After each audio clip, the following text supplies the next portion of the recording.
साहब मैं दुकान नहीं चलाता हूँ, मैंने कभी दुकान चलाया नहीं है, क्योंकि दुकान में सौदाबाजी होती है। मैंने कभी सियासत में रह के सौदाबाजी नहीं की है। सियासत की है, सियासत करता हूँ, करता रहूँगा। हुकूमत की है, आज नहीं कर रहा हूँ, अल्लाह ताला ने चाहा तो कभी करूँगा। जहाँ तक रही हुकूमत को गिराने की साजिश, इसमें मुझे और कुछ कहने की ज़रूरत ही नहीं है। अल्ताफ़ बुखारी साहब ने सारा क्लियर कर दिया है कि 2010 में क्या हो रहा था। ये साजिश पहली बार नहीं हुई है। शेर कश्मीर के साथ 1953 से ये सिलसिला शुरू हुआ, आज तक होता रहा है, आगे भी होगा ना। ये कह रहे हैं कि गुलाम हसन मीर की वजह से ही उन्होंने टंगमर्ग में जलसा करा और हुकूमत उस वक्त बन गई है।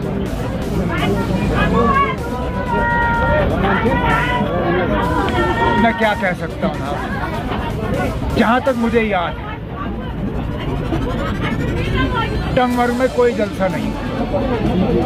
टंगमर्ग में ऑल पार्टी एमपीज़ की मीटिंग बुलाई गई, उनको वहाँ ज़मीनी सतह पे हालात जो है वो दिखाए गए थे।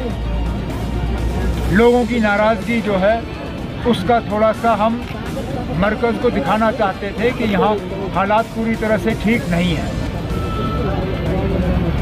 जलसा मुझे याद नहीं है, ना कोई जलसा वहाँ हुआ। टंगमर्ग जला और बुरी तरह से जला। जलाने वाले कौन थे वो भी अगर अल्ताफ़ बुखारी साहब फिर बताएं वो भी अच्छा होगा, क्योंकि वो भी शायद फिर 2010 की साजिश के साथ जुड़ा हुआ है। और कुछ तो सर आर्मी ऑफिसर है ना, इतनी हिम्मत है मुझे कि इंडिया अलायंस में रह के मैं कांग्रेस के बारे में कुछ कह सकूं। बुखारी साहब बीजेपी के दोस्त हैं इसलिए बीजेपी के बारे में कुछ कहते नहीं हैं। एलजी साहब के दोस्त हैं इसलिए एलजी साहब के बारे में कुछ कहते नहीं। ये हमारी जिम्मेदारी बनती है कि हम बीजेपी के बारे में भी कहते हैं, एलजी साहब के बारे में भी कहते हैं और फिर कांग्रेस के बारे में कहते हैं। लेकिन अब जो गलत है वो गलत है। जो कर्नाटक में हुआ वो गलत हुआ, और वो सिर्फ मुसलमानों के लिए गलत नहीं हुआ, सरदारों के लिए भी गलत हुआ। आप मुझे बताइए ना, आप ये ऑर्डर कैसे जारी करेंगे सरदार बच्चों के खिलाफ? क्या उनके पगड़ी उतारेंगे आप? बताएं मुझे, क्योंकि उसमें कहा हुआ है कि आप सिर ढक नहीं सकते, आप अपने कान जो है कवर नहीं कर सकते, कोई हेडगियर नहीं होना चाहिए। क्या कर्नाटक में कोई सरदार बच्चा जो है वो अब इम्तिहान नहीं दे सकेगा? हमारी बच्चियों के साथ तो ये कर्नाटक में पहली बार नहीं हुआ है, और हुकूमत ने कहा ये सिर्फ हिजाब के बारे में नहीं है। ठीक है, नहीं है। सरदार बच्चे क्या करेंगे? क्या उनकी पगड़ी उतारोगे आप इलेक्शन ये एग्जामिनेशन सेंटर में अंदर जाने से पहले? बताए ना, ये हमने किसी पार्टी को निशाना नहीं बनाया, हम उस ऑर्डर के खिलाफ।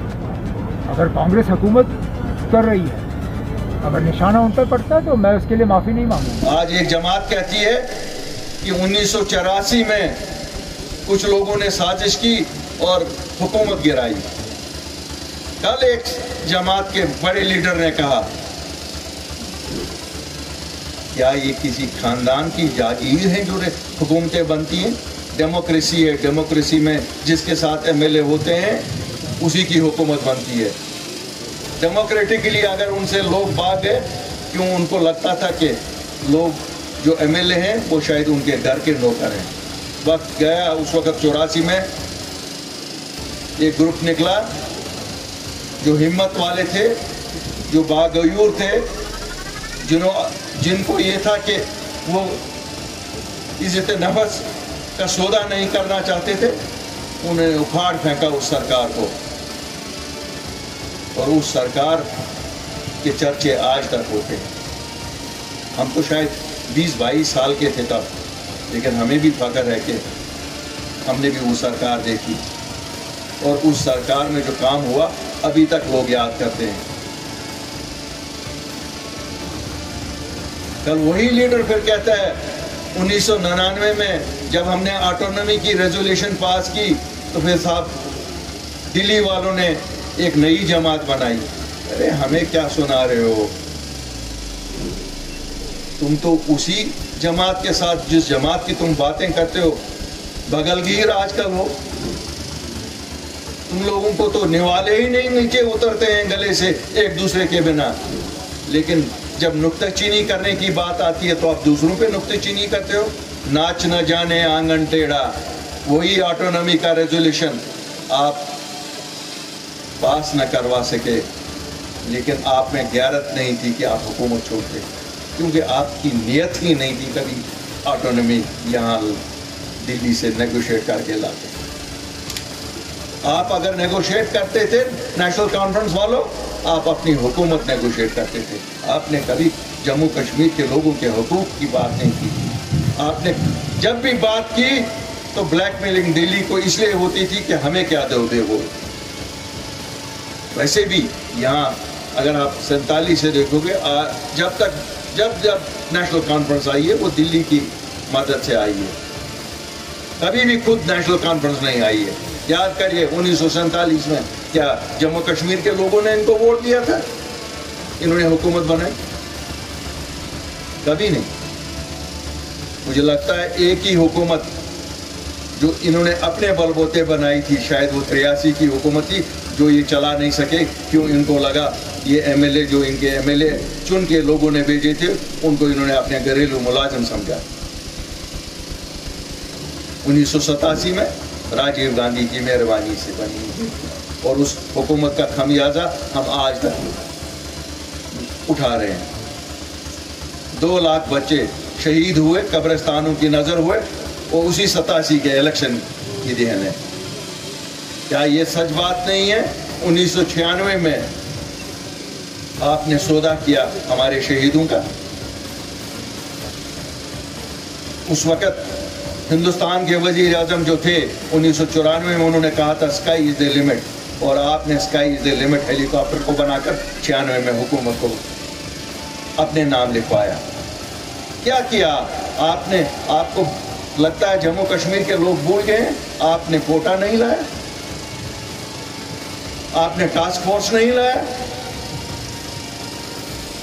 और फिर कहते हो कि हमने जम्मू कश्मीर के लोगों के लिए बहुत कुछ किया।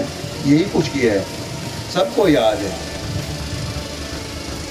हम अभी भी याद ये करते हैं, लेकिन सोचते थे कि एक नई सियासत करें, क्योंकि बहुत हो चुके हैं हम लोग, लुट गए हैं हम जम्मू कश्मीर के लोग, और जो कुछ आपने बाकी रखा था वो 5 अगस्त 2019 को भाजपा ने दिया। क्या किया आप लोगों ने 5 अगस्त 2019? उससे पहले आप लोगों ने वोट मांगे लोगों से। 2 महीने पहले इलेक्शन जो हुआ था, हम सब ने, मैंने भी नेशनल कॉन्फ्रेंस के लिए अपने साथियों को बोला वोट दे दो, क्यों? ये कह रहे थे 370 और 35 को बचाएंगे। बचाया आपने? आपने तो गैरत कुर्सी छोड़ने तक की नहीं हुई, अभी भी उस वजीफे पे अभी चल रहे हो।